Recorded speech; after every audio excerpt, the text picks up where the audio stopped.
அப்போ சஹாபாக்களுக்கு எல்லா ஹதீஸும் தெரியாது, நமக்கு தெரியாது கூட தெரியாது.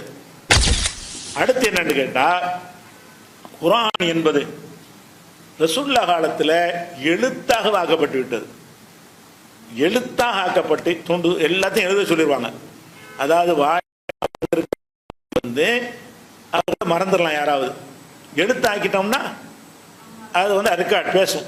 அப்போ குர்ஆன் என்ன செய்கிறாங்கன்னா, ரசூலுல்லாஹ் காலத்தில் எழுதப்பட்டு அப்புறமேல அதை வரிசைப்படுத்துகிற வேலை தான் செஞ்சாங்க. எதுவும் புதுசாக உண்டாக்கல. அபூபக்கர், உஸ்மான்லாம் அவங்க எல்லாம் அந்த எதை முன்னாடி வைக்கிறது பின்னாடி வைக்கிறதுங்கிற அந்த சூறாக்களை ஆயத்துக்களை வரிசைப்படுத்துறது இல்லை. ஆயத்துக்களை ரசூலுல்லாஹ் வரிசைப்படுத்திட்டு போயிட்டாங்க. அல்ஹம்து தான் முதல் வசனம், அர்-ரஹ்மான் ரஹீம் ரெண்டாவது வசனம், மாலிக் மூணு, அதுல எல்லாம் மாற்றம் கிடையாது. அல்ஹம்த வைக்கிறதா. சூறாக்களை வரிசைப்படுத்த ரசூலுல்லாஹ் பண்ணல. சூறா எழுதி போட்டு போன மாதிரி, இது பக்ரா, இதை துண்டு துண்டா ஒரு பெட்டியில் எழுதி போட்ட மாதிரி இருந்துச்சு. அதை என்ன செய்யறாங்க, என்ன மாதிரி வருஷப்படுத்தலாங்கிற முடிவு எடுத்தது யாரு, பின்னாடி வந்தவங்க. அப்படி எடுத்தாலும் குர்ஆன்ல உள்ள எதுவும் கூடாது குறையாது. எதை முந்தி வச்சா என்ன பிந்தி வச்சா என்ன. இப்போ இக்ரா தான் வந்துச்சு, அதையே வச்சிருக்கிறாங்க. இக்ரா 96 கொண்டே வச்சிருக்கிறாங்க. ஆனா ரசூலுல்லாஹ் காலத்தில் அருளப்பட்டபடி நமக்கு தொகுக்கல. பின்னாடி வந்தவங்க பார்த்தாங்க, நம்ம இந்த மாதிரி வருஷப்படுத்திக்கிறோமேன்ட்டு செஞ்சாங்களே தவிர, அந்த வரிசையில் வேண்டாம் வித்தியாசம் வரலாம். சூறாவுடைய வரிசை, ஆயத்து வரிசையை மாற்றக்கூடாது. ஆயத்துடைய வரிசை பக்ராவில் 10வது வசனம்னா அதான் எல்லாருக்கும் 10வது வசனம், விளங்குதா? நீங்க ஓதும் போது முதல்ல அல்ஹம்து ஓதிட்டு நாச ஓதிட்டு பழக்க ஓதக்கூடாதுன்னு இருக்குதா? ஓதலாம். அது இவங்க மனுஷன் ஏற்படுத்தின வரிசை. அது 114 இதான் 1 இது 2ங்கிறது ரசூலுல்லாஹ் சொல்லிட்டு போங்க. இதை கழிச்சிட்டு பார்த்தீங்கன்னா குர்ஆன் அப்படியே எழுதப்பட்டதா இல்லையா? ரசூலுல்லாஹ் காலத்தில் எழுதப்பட்டுச்சு, அது ரெக்கார்டாக்கப்பட்டுச்சு, பல பேரும் எழுதி வைத்துக் கொண்டார்கள். இப்படியான ஒரு பாதுகாப்பு ஹதீஸுக்கு இருந்ததா? ரசூலுல்லாஹ் காலத்தில் ஹதீஸ் எழுதவே இல்லை. எழுதி வைத்ததும் வாய் வழியா உள்ளதும் சமமாகுமா நம்பகத்தன்மையில்? அதாவது முதல்ல குர்ஆன் என்பது எழுத்தாகவும் ஆக்க, முதல்ல அவ்வளவு பேர் அறிவிக்கிறாங்க, வாயால் அறிவிக்கிறது மட்டும் இல்லாம எழுத்தாகவும் ஆக்கிவிட்டாங்க. விரும்பினால் நீங்கள் காப்பி எடுத்துக்கொள்ளலாம்.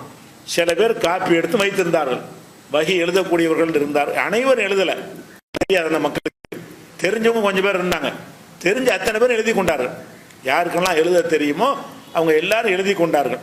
அப்ப எழுத்து வடிவத்தில் ரசூலுல்லாஹ் காலத்திலேயே, அதுவும் சஹாபாக்கள் காலத்திலேயே, தாபீன்கள் காலத்திலேயே எழுத்து வடிவத்தில் அது பாதுகாக்கப்பட்டு விட்டது. ஹதீஸு எழுத்து வடிவத்தில் பாதுகாக்கல. சரியா? இப்போ ஹதீஸில் எழுத்தாக ரசூல் தடைவரை செஞ்சு விட்டாங்க. 2 கலந்துருங்கிறதுனால எழுதாதேன்ட்டாங்க.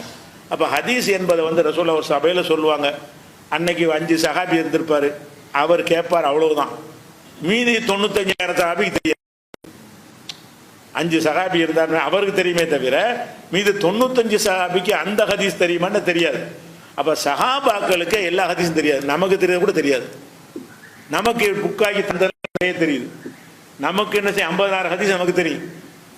சஹாபாக்களுக்கு என்ன தெரியும்? அவரவர் அறிவி, ஒரு ஜாபீர் 50 அறிவிச்சா 50 தான் அவருக்கு தெரியும்.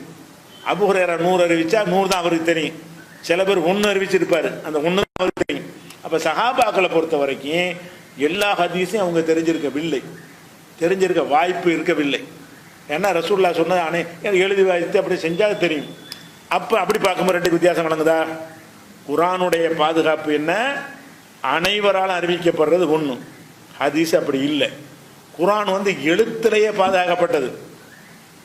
ஹதீஸ் எழுதப்படுறது இந்த ஹதீஸ்களை இமாம்கள் காலத்துல தான். இந்த புகாரி, முஸ்லிம், திருமதின்னு வர்றாங்க, 150 வருஷத்துக்கு பிந்தி வர்றாங்களே, அவங்க காலத்தில் தான் அதை எழுத்தாக ஆக்குகிறார்கள். அது வரைக்கும் வாய் வழியா தான் வருது. 150 வருஷ காலத்துக்கு ஹதீஸ் எப்படி வருது? 100 வருஷம் வச்சுக்கலாம். 100 வருஷ காலமா ஹதீஸ் என்ன செய்யுது? வாய் வழியா, அவர் சொன்னார், இவர் சொன்னார், இப்படித்தான் பரவிக்கிட்டு இருக்கு. வாய் வழியா பரவுமோ முன்னப்பின கலந்து பரவலாம்ல, முன்னப்பின சேர்த்து பரவலாம்ல, பல மாதிரி பரவலாமா இல்லையா? அப்படிங்கிற ஒரு இருக்கிறதுனால எடுத்தீங்கன்னா மலைக்கு மடுவுக்கும் தான் 2வது காரணம்.